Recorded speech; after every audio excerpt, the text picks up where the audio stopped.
word below, handing him over, knew he was in safe hands, And as he is put to sleep, Mr. Early, consultant surgeon, scrubs in for surgery. The operation actually entails 3 layers.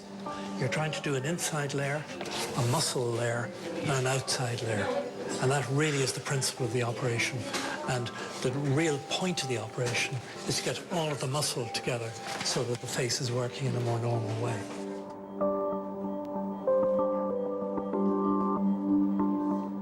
We're just cleaning the face with chlorhexidine now.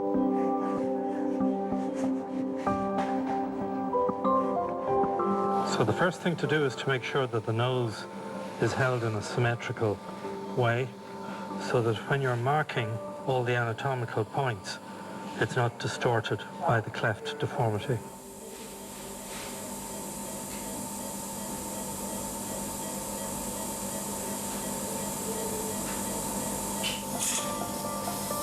When a child with a cleft lip is 3 months old, that's when we usually do the repair. That has gone from a position of being pulled up like that. There's a few issues. The main one is appearance, as far as the parents are concerned. But then there are the issues of your dentition in later years. There's the issue of the airway, which may be blocked on the side of the cleft. And there's the issue of the palate, which of course leads to problems with speech. So this is the muscle of the lip, and there is muscle in the vermilion. Cosmetic is a very broad word, and you can't walk around throughout your whole life with a big hole in your face and with your teeth sticking out through it.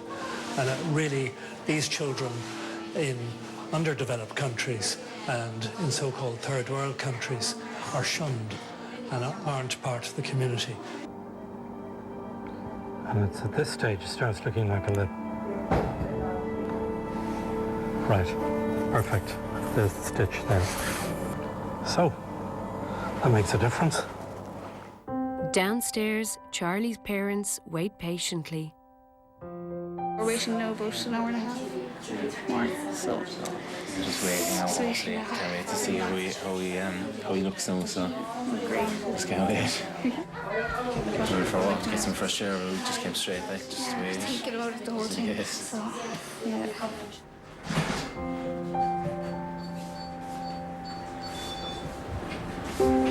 I have warned the parents already that he's going to look very, very different when they see him again. And we have occasionally come across this with a bonding problem, where the parents will be quite upset when they see the child that they were actually used to with a cleft looking exceedingly different. And then the next thing is letting him gradually recover. He'll be back onto feeding later today, and he'll be going home either day after tomorrow or the day after. It depends how he does. But usually it's only 2 days after. Some children are very swollen, others very little swelling indeed. You can't really predict it. We inject local anesthetic, so that keeps the pain down as well, but it increases the swelling. In a week's time, next Tuesday, he'll be back, and we'll, under a general anesthetic, we'll take out those stitches. Fantastic. It's amazing. Yeah. Absolutely amazing. He's just, So happy for him, no, like. Yeah.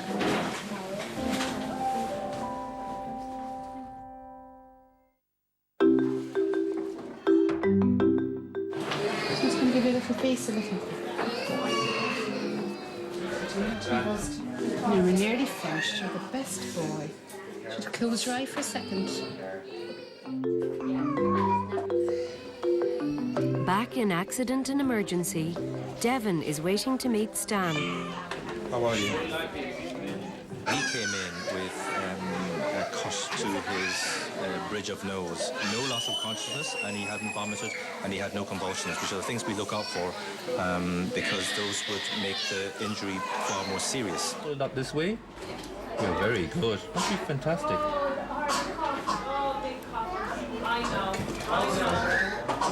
Sorry, now. Close your eyes for me. Can you close your eyes? Devon has a deep cut to his nasal bridge. The thing with those is that they tend to bleed quite a lot. Generally, by and large, these ones can be treated very adequately with paper stitches, for example, and they actually initially may look worse than they actually are. Can I just check your chest and all that? Can I just lift this up? You're very good. Oh, we'll clean you up, will we?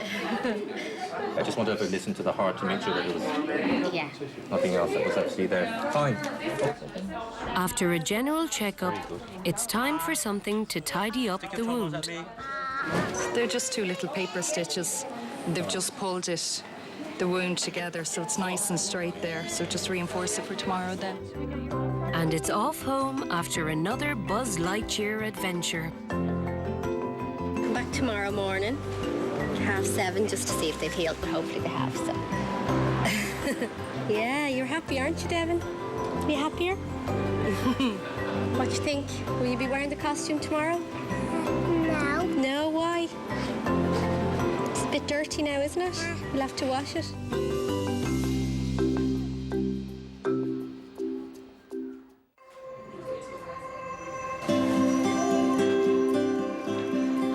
Over in the day ward, Kayla is brought back from theatre. As long as you just, when you're waiting for the doctor to come up, you know, when she's still downstairs, just to make sure that, because there is a still chance that it can perforate, the esophagus can just go completely, hers is so bad. Just not moving the way it should move, and it's hard, and it could just collapse at any stage when they're doing the procedure, you know. So just, every time she goes down, you have that, oh, is it going to be all right this time? Is it going to be able to stretch it out? That it gives her a good stretch, you know. So just the nerves are waiting. When he comes up, then you know you feel grand once he comes up. You know, because he's at the same. Well, she's fine, everything's done in the whole lot, you know. So, you know, it's grand when she comes up then and she's fine. So. Just the fact of waiting for her to wake up then as well. Yeah. Kayla's esophagus had narrowed down so much so that she couldn't swallow saliva. So not only could she eat or drink normally, but she could no longer swallow. But the problem is that the way the esophagus is then going to heal is it's going to narrow down and form another scar. So really your hope is that at some stage the esophagus is going to give up and the dilatations will no longer be required. And it's been a year since Kayla's injury, so that still is a possibility. I have to wait now for another 2 weeks anyway. See how she goes herself. At least 2 weeks, probably 3 maybe, and then come back up. And in the meantime, they'll know where they're going to go from there. They said they'll be able to inform us more the next time we come up, so hopefully. For Kayla's parents, they look to the future and the hope of a long-term solution. Luckily, her dilatations are becoming less frequent, which suggests that we are winning in a certain respect. Our parents are very understanding, and again, Kayla's, you know, an ideal patient because she's quite happy to come into hospital regularly. She copes very well with hospital. So we would hope that the dilatations will become less necessary, and there may come a stage when we can actually physically stop them. Now, if we can't, Kayla's looking at a much bigger procedure, and her parents know that. So far, so good, So you know. good, yes. They're doing a great job now. Only for them, she won't be here at all, like.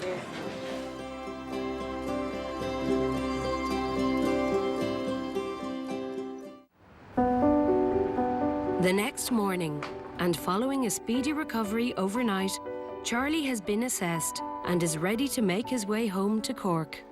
So when he was lying on the side and he was spitting and spluttering for a couple of hours, but he was asleep the whole time. He didn't wake up until 12 last night, and he had a bottle in just as normal, and he carried on from then. And he slept the night again and had another full bottle this morning, so doctors were delighted with his progress, so they said there's no reason why he should stay, so he's free to go home whenever we're ready. We're delighted the waiting's paid off now, and even though it's only been 12 weeks, you know, it's still, it's hard. It's hard minding a baby with a cleft lip and palate. You have to watch out for so many things, but we've been able to cope with it, and now I think it's going to be much easier again for us, so we're delighted.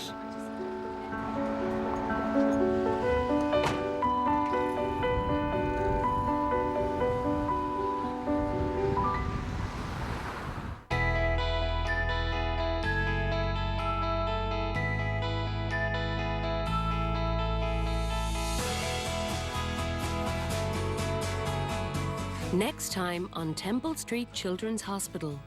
I know how serious and sick he is. He had the top of his head was fairly swollen, so the doctor last night told us that he might have an infection in and around his head. Before she was born, we got no hope. She's been through a lot and she seems to be strong and a great little fighter. So hopefully she will get the transplant. It's an awful thing to see a child in pain and not be able to actually do anything.